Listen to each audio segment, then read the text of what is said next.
The Trevor Jackson Podcast. Which topic of discussion did you want to touch bases on today, Eric? I wanted. First of all, thank you. It's good to see you guys, and I just wanted to kind of give a couple perspectives that um, I think these perspectives kind of validate. May I refer to him as Kanye? Can I still refer to him as Kanye? Yeah. Yes, sir. I don't want to think myself. Um, but the thing that I like about Kanye is his persistence around trying to get people educated. He is always pushing the narrative around getting educated, know what's going on. You know, he's constantly pushing that narrative, and I hope that we can see that narrative and try to do something with it.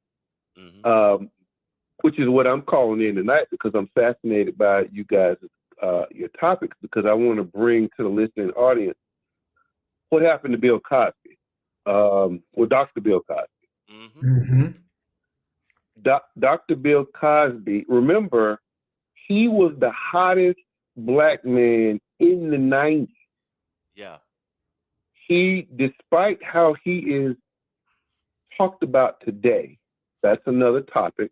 There's a lot of legal issues, but I want to just kind of give the listening audience who may not know, Dr. Cosby attempted to buy NBC at one point in time. Yes, and sir. he did he was on a late night show, talk show, talking about the dangers of one particular television show that was just starting out. You guys remember what that show was? No, I don't. He was talking about the Simpsons. Wow. And he was talking about just how dysfunctional Bart Simpson was and the whole Simpson family. He talked about that on the show. And if you guys remember, he tried to buy NBC. I remember that.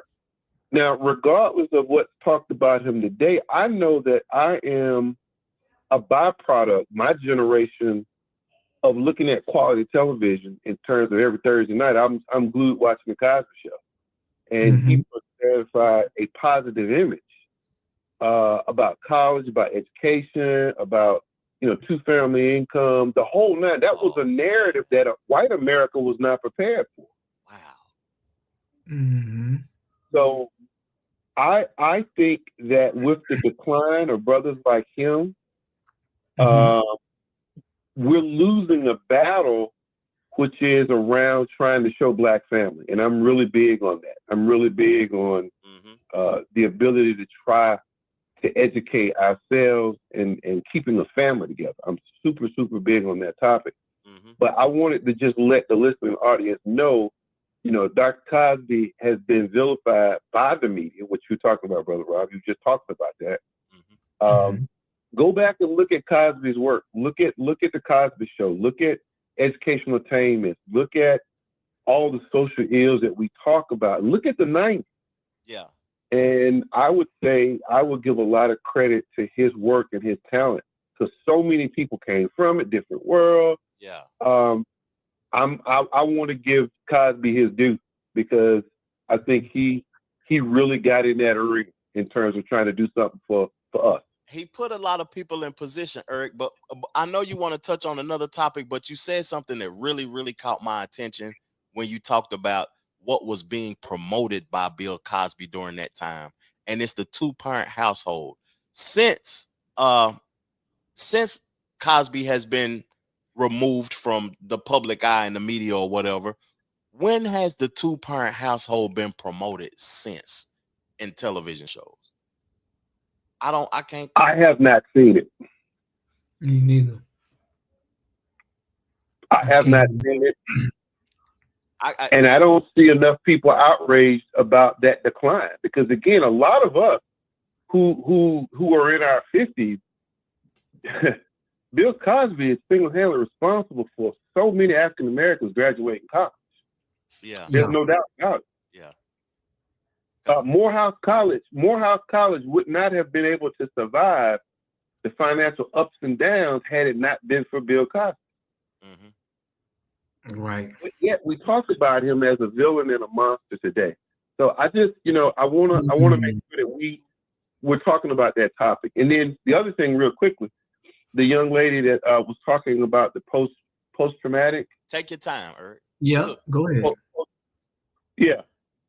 I think there's some truth in that. I think there's some truth that could be measured in terms of behavior. I think what she's looking at, though, are symptoms, and she's not looking at a deeper cause. Because I'm looking at other things from like 1900 up until about 2025, where our decline didn't start in the 1900s. Yeah. Right. You can't find Black Wall Street in a curriculum in America. Oh, that's deep. Not there. Right. Ooh. It's not there. He could. It's not there. They don't speak I'm in about that it. field. It's not in the curriculum. Yeah. That is Crazy. That's crazy. So I think a lot of what she's saying has some relevance. I would not try to challenge her. I would just push back and just say I'm looking at other behavior from, say, the 1900s up into 2025, our educational attainment, the abortion rate, the two-family homes for African Americans. I'm looking at a lot of that data from the Census Bureau. And the other thing I think is noteworthy is look at the number. Explain a Coretta Scott King in keeping the King family together while Martin's out on the road. Explain a Betty Shabazz who's keeping Malcolm's family together while he's out. It took a woman to do that, and we didn't have a gender war. Yeah. Right. Yeah. It wasn't a gender war at the time. Or no, it was not. Yeah. It was a coordinated effort to achieve a goal, but for some reason we're not there anymore. What do you think about? Is there a gender war today in the current time?